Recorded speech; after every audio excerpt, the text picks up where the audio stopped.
Sick of getting blisters? Stop slipping and just be comfortable with Pure Grip Socks Pro. Great fit, great comfort, lots of grip, and an even better price. Available now at puregripsocks.com.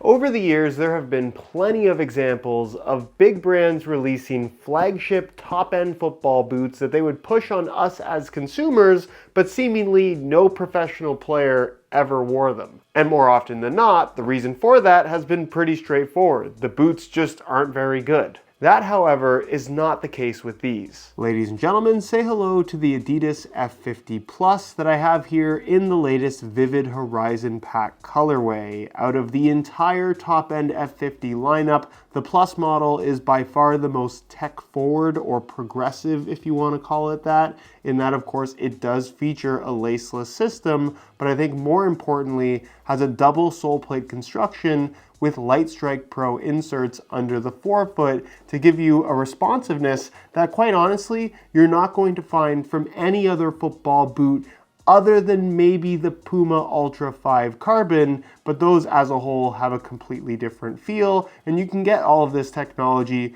for a retail price of $300, which also makes them the most expensive of the top-end F50 models. However, for pros, that doesn't really matter. So why aren't they wearing them? We're going to discuss all the reasons why I think pros might be avoiding the F50 Plus, and also reasons why you might want to consider them depending on what you're looking for, because like I said, unlike boots in the past that have been avoided by pros, I actually think the F50 Plus is a fantastic pair of laceless football boots. So if you're interested in learning more, please stick around, and if you are interested in a pair for yourself, you can pick them up below their normal $300 retail price by checking out the first link down below. And as always, if you enjoy the unsugar-coated, brutally honest content on this channel, don't forget to drop a like on the video and make sure you're subscribed if you haven't already so you don't miss out on my reviews of all the latest football boots of 2024. Right off the bat, something that is going to deter people from the F50 Plus in general is the fact that it's a laceless football boot. I think people would love to see, including professional players,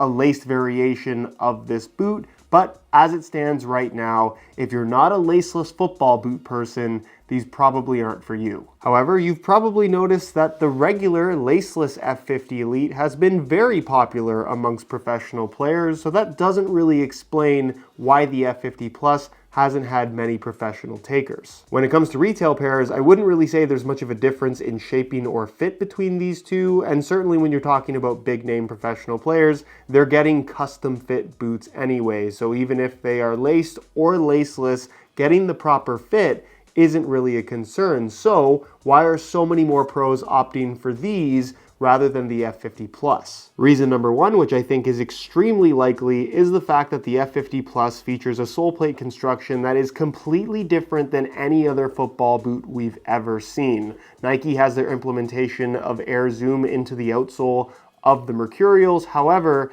you sit very close to the ground as you would in any other pair of football boots, where in the case of the F50 Plus, these Light Strike Pro inserts in the forefoot on both the lateral and medial side elevate the forefoot significantly compared to any other football boot, which really gives you this nice sensation of being on your toes, but you do legitimately sit higher in this part of the foot than any other football boot that has come before it. And while everyone's going to have their own personal preferences and experiences with these boots, having tried them myself, I was actually very surprised at how not noticeable the elevated forefoot was in terms of just getting used to them. I didn't feel like there was a significant amount of bulk that I was going to kick the ball with in this area of the foot, and for the most part, it just gave me this nice sensation of being on my toes and just generally feeling fast underfoot. However, I could see a lot of pros being handed a pair of these boots, trying them on, and immediately feeling how different they are and saying that they don't want to wear these and would just much rather wear the standard F50 Elite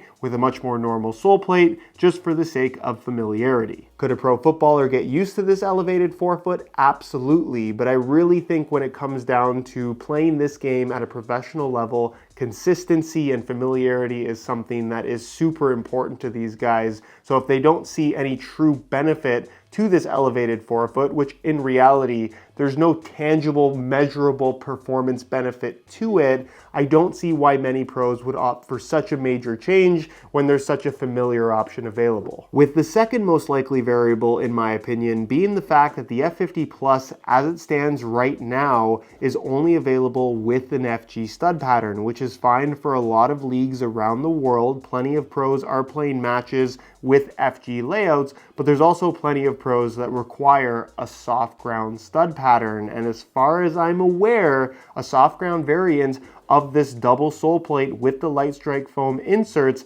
doesn't actually exist. Meaning that if a pro wanted to wear the F50 Plus in firm ground conditions, when it came to playing on soft ground, if they legitimately needed the longer studs, they would have no choice but to use a regular F50 Elite, which features a completely different sole plate that's a different height with a totally different feel. Again, probably not optimal when you're talking about consistency. And this is where you're talking about a fundamental potential design issue with the F50 Plus and its kind of double sole plate design, where if you really wanted screw-in metal studs on this sole plate, you would have to have somewhere for the studs to screw into, and if those were anchored into this light strike material, it's no longer going to have that ability to compress and provide the benefit that it's supposed to provide. So could they actually make a soft ground version of an F50 Plus? I'm sure they could. It just wouldn't have this sole plate, which is kind of the whole point of the F50 Plus. With the third and final reason why pros might not be opting for the F50 Plus being the stiffness of the sole plate through the forefoot, which is